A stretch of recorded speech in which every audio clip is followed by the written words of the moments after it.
kiosco. Bueno, vamos a hablar del tema de la prisión preventiva oficiosa. ¿Qué es lo que está planteando la Suprema Corte de Justicia de la Nación? Invalidar este artículo de la Constitución porque dicen que viola los derechos humanos. Pero pues está consagrado esto en la Constitución. O sea, ¿cómo los ministros van a darle prioridad a lo que se plantea desde el extranjero? Ese es básicamente el tema. Y además es un asunto de seguridad. Lo que dice la secretaria de Gobernación, Luisa Alcalde, es que si se invalida la prisión preventiva oficiosa, pues esto implicaría dejar en libertad a 68,000 presuntos homicidas, feminicidas. Esto, con las implicaciones que tendría para diversas entidades. ¿Qué es lo que dice parte del artículo 19 de la Constitución Política de los Estados Unidos Mexicanos? Bueno, esto es muy trascendente. La figura de la prisión preventiva oficiosa. Vamos a verlo. Lo tenemos a continuación, de ahí lo leemos.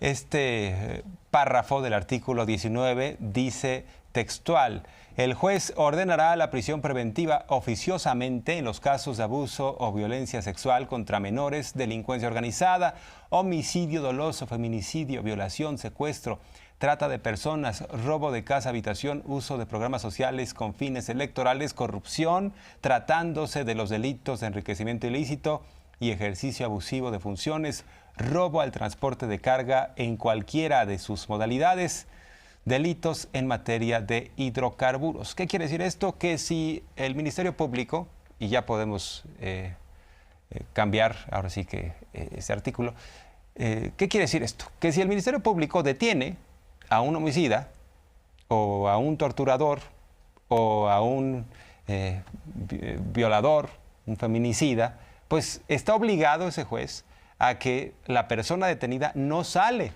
de prisión, no puede imponerse el criterio del juez, no lo puede mandar a su casa para que siga su proceso en libertad, sino oficiosamente se tiene que ordenar la prisión. ¿Qué es lo que están discutiendo en la Suprema Corte de Justicia de la Nación? Quieren invalidar este párrafo del artículo 19 porque dicen que viola los derechos humanos, entre otros que se viola la presunción de inocencia. Para efectos prácticos, uno de los temas en México es la impunidad, que es la falta de castigo hacia los delincuentes. Es increíble que los mismos que dicen que supuestamente López Obrador abraza a los criminales y no hace nada, bueno, en su contradicción señalan que no debe operar la prisión preventiva oficiosa. Entonces, un homicida, un secuestrador, si lo detienen y hay un criterio del juez que determine su proceso en libertad, lo pueden dejar en su casa. Le dicen, le quitamos el pasaporte, venga a firmar cada 15 días mientras su proceso sigue en libertad. Pues eso implicaría dejar a 68,000 potenciales delincuentes que hoy están en la cárcel, dejarlos en libertad. Y el presidente ha reprobado estas actuaciones del Poder Judicial, que no solo es esto lo que se discute en la Suprema Corte de Justicia, sino los sabadazos que dan los jueces para liberar a delincuentes de altos vuelos y estos comportamientos que apestan a corrupción. Nosotros llevamos años cuidando no darle libertad a delincuentes confesos ante órdenes de libertad de jueces. Han llegado al extremo, eso no pasaba. Los que están estudiando derecho, que hagan una investigación de las órdenes de los jueces en cuanto al término para dejar en libertad a un recluso. Han llegado a darnos 24 horas. ¿Con qué propósito? Bueno, lo otro que también es un tema de investigación es cuántas órdenes de libertad se otorgan los viernes. qué los viernes? Para aplicar el sabadazo. El sabadazo. Esa es una. Y dos, el tiempo que nos dan para dejar en libertad a un reo, hasta 24 horas. Y tenemos que estar velando para que se vea rápido si no hay otras órdenes de aprehensión. Los están liberando por un delito y no pueden salir porque en Guanajuato tienen una averiguación abierta por otro delito, o en Veracruz o en cualquier parte. Aun cuando quieren legalizar eso, ya nosotros hemos venido enfrentando esta situación de corrupción del Poder Judicial. Y bueno, pues además hay un asunto aquí de fondo. Los ministros y ministras pueden tachar parte de la Constitución. Ellos son los guardianes de la Constitución. Quienes pueden modificar la Carta Magna, ¿quiénes son? El Poder Legislativo, con una mayoría calificada y mayoría en los congresos estatales. Por eso sería aberrante que los ministros digan, no nos gusta este artículo y lo tachamos de la Constitución. Ellos, para eso les pagamos, para garantizar que se aplique la Constitución. Y en ese sentido da la explicación Luisa María Alcalde, la secretaria de Gobernación. No puede el Poder Judicial asumirse como Estado mexicano, atraer el caso y resolver sin considerar a los otros poderes de la Unión. De entrada al Ejecutivo y sobre todo el Legislativo, que es a quien le toca la modificación de normas, aún con mayor rigor, con 2/3 partes en ambas cámaras y luego la ratificación de todos los estados. El otro elemento que hemos venido estableciendo es, no puede la Suprema Corte declarar la nulidad de la Constitución. La Suprema Corte debe proteger la Constitución, que es nuestra norma máxima. También nos parece incorrecto, no puede un tribunal internacional determinar, exigir que cambiemos nuestra Constitución. Siempre tiene que prevalecer nuestra Constitución, porque es nuestra soberanía, es nuestra autodeterminación. No se puede tomar una decisión de esa magnitud sin valorar los impactos que puede tener en el tema de seguridad. Es una aberración que los asuntos tarden tanto tiempo para que haya justicia. Entonces es la enorme tardanza lo que ha venido afectando la presunción de inocencia. ¿Creemos en la presunción de inocencia? Claro. Pero el asunto es que podamos ir reduciendo estos temas y que no colapsemos un sistema que de por sí ya hoy tarda bastante. Los gobernadores se han pronunciado ya al respecto. Los secretarios de seguridad, que por cierto hoy van a tener una reunión, los fiscales de las entidades federativas, todos con la misma preocupación, dado que la tardanza en los procesos, pues el listado es amplio de personas que tienen prisión preventiva oficiosa. Aquí estamos hablando de cerca de 68,000 personas que de cambiar este criterio van a pedir de inmediato el cambio de medida cautelar. Por ahora, más de 23 gobernadores sacaron un desplegado, pero hay una preocupación de todas las fiscalías y prácticamente de todos los gobernadores en este sentido, porque saben y conocen pues que por supuesto puede ser problemático para la gobernabilidad y para la seguridad de sus entidades federativas. Entonces, el llamado es a la prudencia, es no tomar una determinación de esa magnitud sin considerar que todos tenemos responsabilidad para que no exista impunidad en este país. Y hay diversos temas que no quieren tocar los conservadores. Entre otros, los neoliberales dejaron en condiciones paupérrimas al sector laboral. En 1997, Ernesto Zedillo propuso una iniciativa. Hay que recordar que en esos tiempos, pues el Congreso se rendía por entero ante el presidente, ¿no?, en turno. Eran los tiempos del autoritarismo priista. Incluso Zedillo llegó a cambiar de un plumazo a todos los ministros y ministras de la Corte. Puso a 11. Y en ese sentido, en el 97, Zedillo propuso que los pensionados se jubilaran con el 30% de su último salario, no con el 100%. De tal manera que el salario promedio con el que uno habría de jubilarse a partir de 1997 era de 3,000 pesos mensuales. ¿Qué es lo que quiere la administración de López Obrador? Que un jubilado tenga una pensión mucho más digna y que sea al 100% de su salario. Pero iniciaron una campaña de tergiversación, de mentiras, de manipulación para golpear al presidente, para golpear lo que se está discutiendo en el Congreso, que habrá de votarse, según se ha comentado, el próximo lunes en la Cámara de Diputados.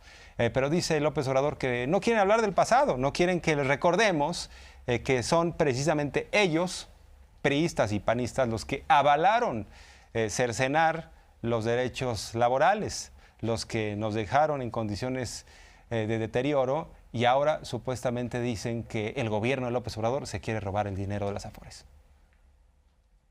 Primero, reparar el daño que causaron los gobiernos neoliberales. No quieren que se diga que en el 1997, Zedillo, en complicidad con el bloque conservador, reformó la ley de pensiones, que al final de 30 años de trabajo, en vez de recibir el 100% del salario, iban a recibir 30, 40%, que iban a recibir 3,000 pesos en promedio. Y eso mismo lo aplicó en 2007 Calderón para los trabajadores al servicio del Estado. Por eso les molesta mucho el que se hable de que se toma la decisión de crear un fondo de pensiones para el bienestar con el propósito de compensar a los trabajadores. Pero ¿qué dicen? Que queremos expropiar las Afores, que nos queremos robar las Afores. Lo otro que les molesta mucho es porque las Afores administran todas estas pensiones y hay una cantidad de recursos no reclamados que por ley deben entregar al Seguro Social, pero no lo hacen y se quedan con esos remanentes que son de los trabajadores. Y estamos hablando de miles de millones de pesos, pero eso no lo quieren entregar las Afores, porque o quieren entregarlo poco a poco, con tácticas dilatorias, para que sude el dinero y ellos tengan beneficios, que tienen control de la mayoría de los medios de comunicación. Pues entonces en los medios hay una campaña, ¿sí? Alerta, alerta, se van a robar, ¿no? Al ladrón, al ladrón, al ladrón. Bueno, y destacar que en esta mañanera se explicaron algunas reformas que han avanzado en el Congreso de la Unión. Está lo que se aprobó en el Senado respecto a la ley de amparo. Incluso la jornada en primera plana lo ilustra bastante bien. Indica la jornada: jueces no frenarán ya con amparos reformas legales.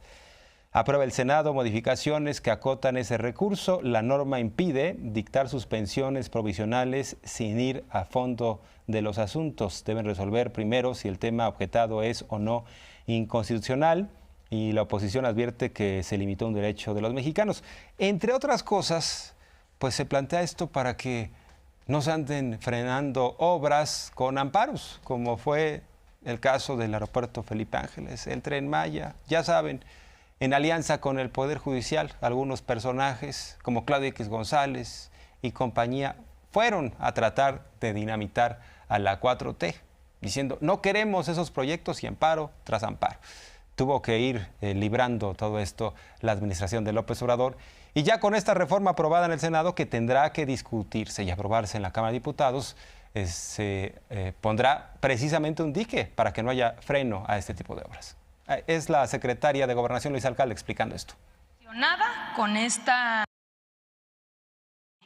relacionada con esta facultad excedida por parte de jueces y magistrados, en donde si una persona presenta amparos o controversias constitucionales en contra de leyes aprobadas por el Congreso, que no proceda la suspensión con efectos generales. Conocemos varios casos, está el caso de la ley eléctrica, está el caso de los libros de texto, recordarán, pero también de las obras. Es decir, si no tuviéramos Tren Maya, no habría aeropuerto, no habría ninguna obra de infraestructura, precisamente porque hay una campaña que aquí hemos denunciado, una campaña, política, incluso por juzgadores que están en contra de la transformación y que han utilizado estos mecanismos para poder frenar las acciones del gobierno. La ley en materia eléctrica la han pretendido echar abajo 2 ministros conservadores. Sobre uno de ellos hay una petición de juicio político, por cierto. Hay que destacar que le preguntaron a López Obrador sobre el regreso a la escena política de Enrique Peña Nieto. Me parece que de una forma muy tibia, porque da una entrevista por ahí, no dice mucho. Le preguntan en específico al presidente sobre si habló con Peña Nieto recientemente. Él lo que refiere es que hubo encuentros con el entonces presidente Peña Nieto en 2018, ya cuando López Obrador había ganado la elección. Incluso lo invitó a comer López Obrador a su casa. Le agradece que no se metió en el proceso electoral y que tenía muchas tentaciones. Incluso le pidieron que ya, en un acto desesperado, ayudara a que Eugenio Derbez fuera el candidato presidencial opositor, o Carlos Slim, porque Ricardo Anaya ni Mid estaban dando el ancho, ¿no? Pero bueno, lo que indica López Obrador es que estos encuentros fueron en función de la transición y también de la negociación del TEMEC que se estaba llevando a cabo. Yo no hablé con él hasta después de la elección, ya que fui presidente electo. Hablamos creo que en 2 o en 3 ocasiones. Personalmente estuve aquí en 2 ocasiones y luego lo invité a la casa y comimos 3 veces. Y por teléfono en ese entonces sí, como 2 o 3 veces, porque estábamos viendo lo del tratado y lo de la transición. Eso es básicamente, ¿no? Agradecí a él que, a diferencia de Fox y de Calderón, no se metieron abiertamente para influir en la elección en contra mía. Fox hasta lo reconoce,